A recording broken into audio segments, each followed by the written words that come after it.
Worker এখন ইলেকট্রিকটা short করছে, শর্টকে উনি এসে পড়ে গেছে। এখন হেল্প করার জন্য বাড়াচ্ছে ইলেকট্রিশিয়ান, এখন তাকিয়ে পড়ছে, মানে হাত দেওয়া যাবে না, হাত না দিয়ে দিলে আমরা স্টিক দিয়ে তাকে রিস্টোর করাচ্ছে। রিস্টোর করা শেষ, এখন এবার আমাদের রিস্টোর টিম আছে। এবার ইলেকট্রিশিয়ান কি করছে, তিনি হাত দিয়ে ক্লিয়ার করার পরে এবার রিস্টোর টিম আছে, রিস্টোর টিম তাকে রিস্টোর করছে। তাকে দুইজন ধরে আমাদের এখানে রিস্টোর টিমে চলে আসেন। উনি এখন অসুস্থ অবস্থায় আছে, তাকে আমরা দ্রুত ফার্স্ট এড দেওয়ার ফার্স্ট এড হেলমেটটা খুলে এখানে চলে আসেন আমাদের বেশে তাকে রিস্টোর করার জন্য। উনি এখন ইলেকট্রিক শর্ট আছে, উনি এখন অসচেতন, ওনার কেন জ্ঞান নেই, ঠিক আছে। Hello hello, first এডার coming please, first এডার coming please. এখন বুতুমগুলো খুলেন, জুতাগুলো খুলে দেন। জুতাগুলি খোলেন, সামনের দিকে সরে যায়। খোলেন। এখন সে অসুস্থ অবস্থায়, তার শরীরের ইলেকট্রিকের শর্ট কাটছে। এখন ফার্স্ট এড চেক করছে কোথাও বড় ইনজুরি আছে, বার্ন আছে কিনা। যদি বার্ন না থাকে তাহলে তাকে সিআরপি একটা টেস্ট করবে, সিআরপি দেবে। আমাকে শুনতে পাচ্ছেন? First step check for the consequence, চেতনা পরীক্ষা করো। এখন উনি কি জ্ঞান আছে কিনা সেজন্য চেতনা পরীক্ষা করছেন, চেক ফর দ্য কনসিকুয়েন্স। এখন উনি কোনো নিঃশ্বাস নিচ্ছে না, তো এখন আমাকে ওনাকে একটা সিপিআর দিতে হবে, যেটা হচ্ছে এরকম শখে এসে অজ্ঞান হয়ে গেলে প্রাথমিক চিকিৎসা ক্ষেত্রে যাতে এটা তার জ্ঞানটা ফিরে আসে সেটার জন্য একটা পদ্ধতি সিপিআর, তো সেটাই আমি এখন তাকে প্রয়োগ করব। এখন ফার্স্ট এডও তাকে সিপিআর করছে এবং তাকে বডি থেকে সেন্টার পয়েন্টে তাকে স্কো করছে। বডি থেকে এসে এখানে আগে বলেন যে সিপিআরটা কেন দিবেন জোরে, হ্যাঁ সবাই। এটা হচ্ছে এখন সে একটা ইলেকট্রিক শকে অচেতন অবস্থায় আমরা তাকে পাইছি, অচেতন অবস্থায় তাকে যেহেতু আমরা পাইছি, এখন আমরা ফার্স্টে আমরা চেক করব তার জ্ঞানটা আছে কিনা। এর জন্য আমি তার সাথে কথা বলে এবং তার নিঃশ্বাসটা চেক করলাম। যদি সে নিঃশ্বাস নিত বা চেক থাকতো তাহলে ঠিক আছে, তখন আমরা মেডিকেলের জন্য হেল্পে যাব। কিন্তু যেহেতু উনি নিঃশ্বাস নিচ্ছে না, তো আমার মেডিকেল সাহায্যের আগে হচ্ছে আমাকে ফার্স্ট এড দিয়ে তার চেতনাটা বা জ্ঞানটা ফিরিয়ে আনতে হবে। তো সেই ক্ষেত্রেই চেতনা বা জ্ঞানটা ফিরিয়ে আনার পদ্ধতিটাকে বলা হয় সিপিআর, কার্ডিওপালমোনারি রিসাসিফিকেশন বলে হয়। তো সেইটার যে পদ্ধতিটা সেটাই আমি এখন প্রয়োগ করব, তার জ্ঞানটা ফিরিয়ে আনার চেষ্টা করব। আর এর ভিতরে তো আমরা মেডিকেলের সাহায্যের জন্য বলেছি, মেডিকেল সাহায্য এবং আমাদের ইমার্জেন্সিরা চলে আসতেছে। আপনারা কি সবাই বুঝতে পারছেন সিপিআরটা কেন দেওয়া হয়? ঠিক আছে, তো কারো কোনো কোশ্চেন থাকলে করতে পারেন। ঠিক আছে, তাহলে আমরা এখন সিপিআর যে পদ্ধতিটা সেটাতে যাব। তো সেই সিপিআর পদ্ধতিটার জন্য প্রথম স্টেপ হচ্ছে তার উপরের দিক থেকে হচ্ছে আমি প্রায় 1 হাত বরাবর নিচে আসলে তার এই যে মিডল যে বরাবরটা আছে এখানে, এই বরাবর দুই পাশ থেকে আমার হচ্ছে এই পাশ থেকে ধরেন আপনার 6 ইঞ্চি, এই পাশ থেকে 6 ইঞ্চি, এবার মিডল যে একটা জায়গা থাকে নরম একটা অংশ এখানে হাড়ের এখান থেকে, সেই জায়গাটা আমি সিলেক্ট করব।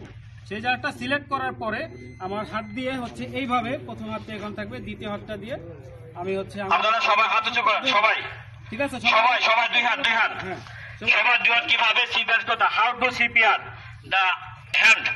ওকে, ফার্স্ট এড দেখাচ্ছে, আপনারা দেখেন, সবাই ফলো করবেন, ঠিক আছে? রেডি সবাই? ওকে, দেখেন। তারপরে ডান হাতটা আপনি সামনে নেন, ডান হাতটা সামনে নেওয়ার পরে তারপরে এই আমার বাম হাত দিয়ে সব আঙুল, বাম হাতে আঙুলটা চাপ ধরেন, শক্তভাবে ধরবো। এই যে দেখেন, শক্তভাবে, শক্ত এমন ভাবে ধরবো যেহেতু আমি হচ্ছে ওই জায়গাটায় প্রেসার দিব। কোন জায়গাটা দিয়ে? এই যে হাতের তালু দিয়ে, যেখানে আমার সবচেয়ে বেশি আমি শক্তিটা পাবো। ঠিক আছে, আমি আঙ্গুল বা সামনে দিলে আমি পাবো না, এই জায়গাটা আমি শক্তিটা বেশি পাবো। তো এই জায়গাটায় আমি সিলেক্ট করব এবং আমার এই হাত দিয়েও যাতে আমি দুই হাত দিয়ে প্রেসারটা দিতে পারি, এর জন্য এই পদ্ধতিটা।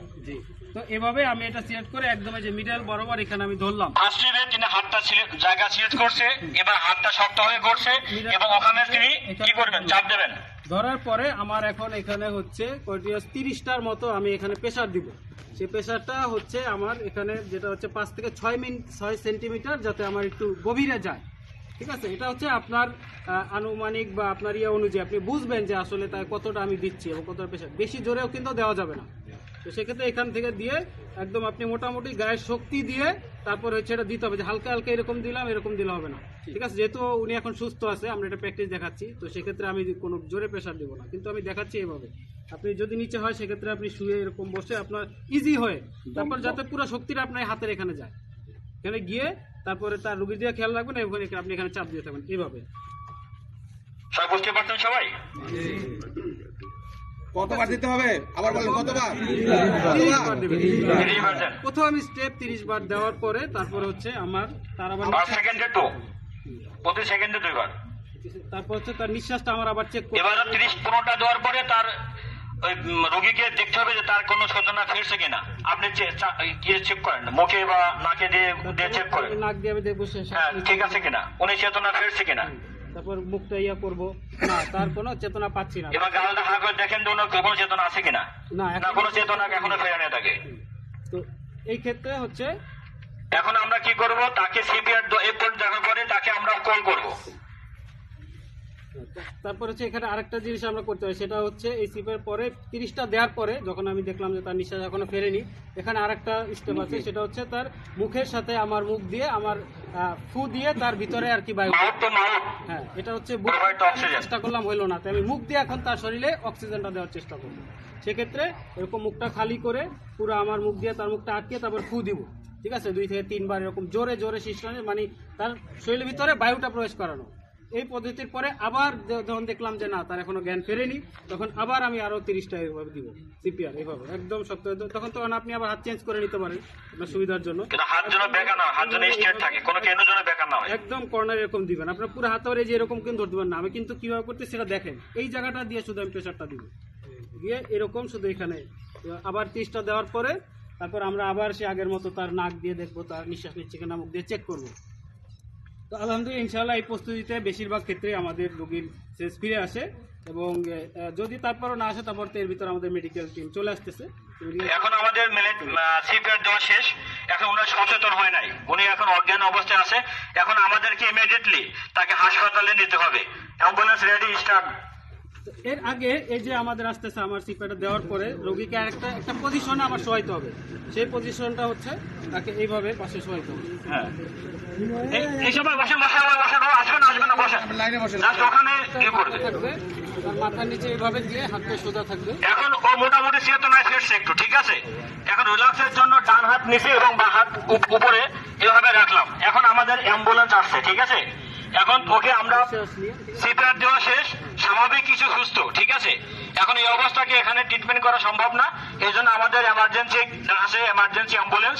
এখন অ্যাম্বুলেন্সে ওকে নিয়ে যাওয়া হবে, ভাই 2 জন ধরে ওকে অ্যাম্বুলেন্সে নিয়ে যান। আমাকে ঠিক আছে, আপনি ওখানে থাকবেন, কথা বলতে থাকবেন। আরেকটা যেটা উনি এখন কথা শুনতে পাচ্ছে, উনি এখন চেতনা আছে, ঠিক আছে। উনি এখন জ্ঞান ফিরে আসছে, উনাকে এখন হাসপাতাল নিতে হবে, ঠিক আছে। এডুকেশন এই অবস্থায় আমরা তাকে ফেলে রাখবো না, কন্টিনিউয়াস তার সাথে কথা বলতে থাকতে হবে, তার মস্তিষ্কটা চালু রাখতে হবে, কথা বলতে হবে যতক্ষণ এই অবস্থায় থাকবে।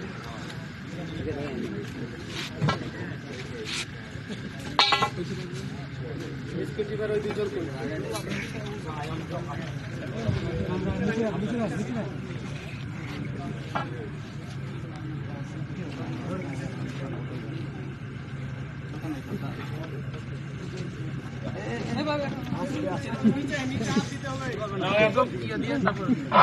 না, এখন সে তাকে ডিসকো করছে, আমরা অ্যাম্বুলেন্সে তাকে উঠাবো।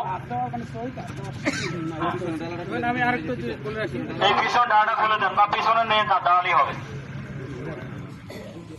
এবং একই সঙ্গে হ্যাঁ আস্তে আস্তে দৌড়াতে হবে, আস্তে আস্তে দৌড়াতে হবে। তাকে আমরা রিস্কিউ করি, এখন হাসপাতালে এমার্জেন্সি রিস্কিউর জন্য আমরা তাকে কি অ্যাম্বুলেন্সে উঠাচ্ছি, ঠিক আছে। শুধু এই অ্যাক্সিডেন্ট শুধু ইলেকট্রিক শর্টের জন্য নয়, বাইরে যদি কোনো অ্যাক্সিডেন্ট হয় তাহলে তাকে আমরা এভাবে টিকে আসবো, ঠিক আছে সবাই। আমাদের মাঝে এখন আমাদের পিপিএ সেফটি ম্যানেজার আনন্দ স্যার আপনাদের সাথে কিছু কথা বলবেন।